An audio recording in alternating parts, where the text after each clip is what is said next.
Bienvenue sur Chara Concept pour la présentation du 20.4, le quatrième Open de la série 2020. On avait tous cru à l'apparition des muscle-up pour ce WOD. Malheureusement, enfin heureusement pour certains, ce mouvement sera, il y a de fortes chances, dans le dernier WOD de cette série 2020. Comme à mon habitude, je vais premièrement vous présenter le WOD. Deuxièmement, nous verrons les standards. Ensuite, nous verrons des astuces, des facteurs limitants et d'éventuelles stratégies à mettre en place pour être le plus rapide possible et marquer le plus de points lors de ce WOD. Donc, premièrement, le WOD, il s'agit d'un WOD for time avec un time cap de 20 minutes. Je vous le mets à l'écran ici. Je ne vais pas vous le citer, sinon je vous fais une petite... ça va prendre quelques secondes et ça ne va pas être agréable pour vous à écouter. Donc on peut voir que les mouvements seront box jump, clean and jerk et single leg squat, aussi appelé pistol squat. Les répétitions des clean and jerk vont diminuer lorsque vous allez avancer dans le WOD. Donc vous avez vu 15-15, 10-10, 5-5. Toutefois, les charges pour ce mouvement vont augmenter. Chez les hommes, on commence à 43 kg et on augmente 61, je crois, 80, 102, 120, 140. Évidemment, allez checker les standards pour voir, vu qu'on transfère des livres au kilo, il y a toujours des kilos enfin, à rajouter, des petites plaques, ce qui est assez dérangeant, mais ma foi, c'est comme ça. Et chez les femmes, vous commencez à 29 kg et vous finissez à 93 kg. Deuxième partie, les standards pour ce 20.4. Premièrement, les box jump, donc rien de bien sorcier. Il faut sauter sur la box, les deux pieds en même temps. Une fois sur la box, vous devez faire une extension complète des hanches, donc être bien droit, les hanches engagées comme lors du deadlift, lors du précédent WOD. Et pour la descente, vous avez deux options. La première est de sauter, la deuxième est de descendre en step-up, donc une jambe après l'autre.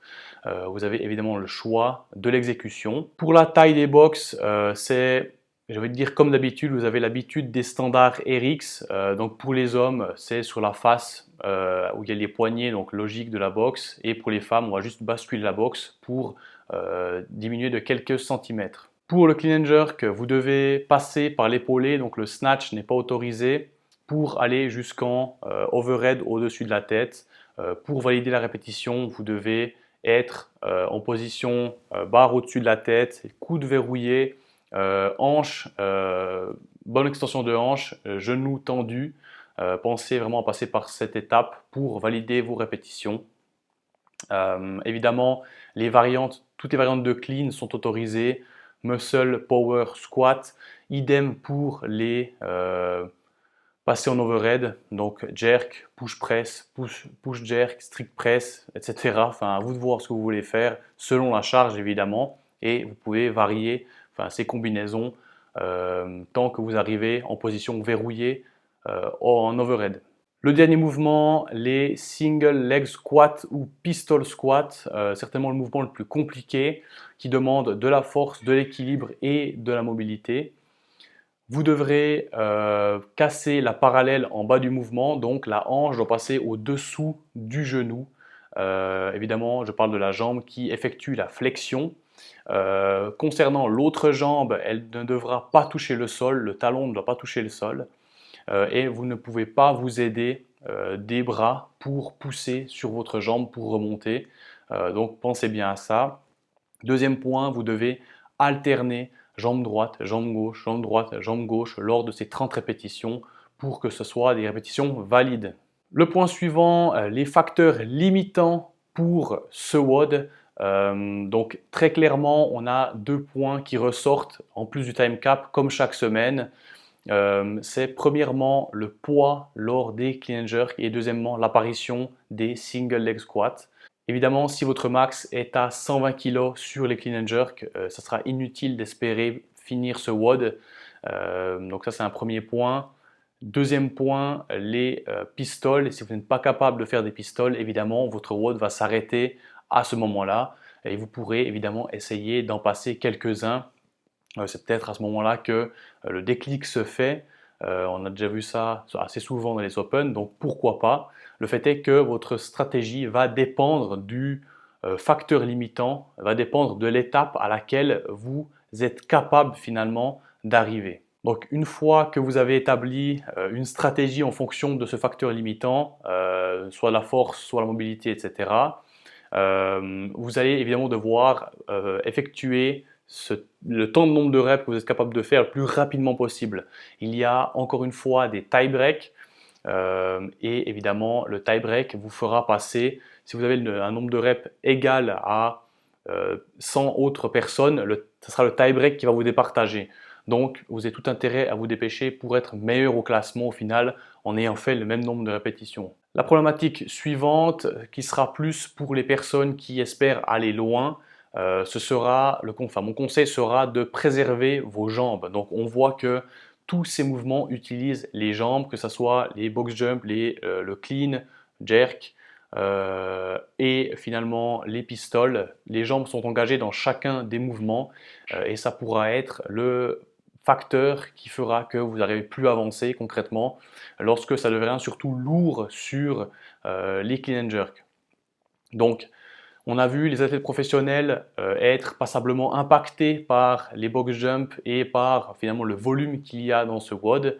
Et on a vu dès le début certains athlètes descendre de leur box en step-up afin de limiter la tension et l'impact qu'il y a sur les jambes. Donc on conseillerait évidemment de faire attention à ces box jump, de ne pas vous cramer sur les box jump alors qu'il y a encore beaucoup de volume sur les jambes par la suite. Le deuxième point qui concerne le clean and jerk lorsqu'il est léger, si pour vous l'étape des 40 kg et des 60 kg est léger au clean and jerk, ne faites surtout pas de squat clean. Ça sera évidemment inutile pour vous et ça sera de l'énergie perdue lors des jambes. Donc limitez la flexion de jambes, essayez de faire vos cleans en power ou même en muscle si c'est vraiment léger, afin de limiter l'utilisation des jambes. Un deuxième facteur limitant sera les pistoles. Les pistoles posent un gros problème pour beaucoup au niveau de la cheville. C'est qu'on n'est pas assez mobile au niveau de la cheville pour pouvoir descendre sous la parallèle. Pour vous aider pour cela, vous pouvez prendre une deuxième paire de chaussures, des chaussures d'haltérophilie. Donc vous allez commencer votre WOD avec vos chaussures normales, vos Nano, Metcon, etc. Vous allez faire votre début de WOD et dès que vous aurez fini vos box jump, vous pourrez changer de chaussures et prendre vos chaussures d'haltérophilie. Évidemment, je ne vous conseille pas de commencer directement avec ces chaussures car les box jump en chaussures d'haltérophilie, vous allez vite comprendre qu'avec cette semelle dure, vous allez ramasser très violemment. Donc n'hésitez pas à changer de chaussures dès qu'il n'y a plus de box jump pour commencer vos pistoles. Ça vous donnera quelques centimètres de répit qui vous permettront peut-être d'avoir plus de facilité sur les pistoles ou de réussir finalement simplement les pistoles. Donc voilà, je pense qu'on a fait le tour de tout ce qui est limitant, de tout ce qui est astuce à avoir pour ce 20.4. Si je dois résumer en quelques points, premièrement, définissez vos limites et mettez en place une stratégie en fonction de la limite, en fonction de l'étape à laquelle vous souhaitez arriver. Pensez au tie break, plus le tie break est faible, meilleur vous serez au classement. Ensuite, sauvegardez vos jambes, faites tout pour ne pas vous cramer rapidement. N'hésitez pas à casser vos séries de box jump, vos séries de clean and jerk, même si c'est léger, pour garder le rythme cardiaque relativement bas et ne pas cramer tout de suite. Et dernier conseil, pensez à prendre vos chaussures d'haltérophilie et ainsi qu'une ceinture de force pour vous aider lors des clean and jerk et pour les chaussures d'haltérophilie lors des pistol squat. Voilà, c'en est tout pour cette vidéo sur le 20.4. J'espère qu'elle aura pu évidemment vous aider. Comme chaque semaine, allez visiter le site officiel des CrossFit Games et prenez en considération les standards, les poids et ce que demande CrossFit pour valider correctement vos répétitions.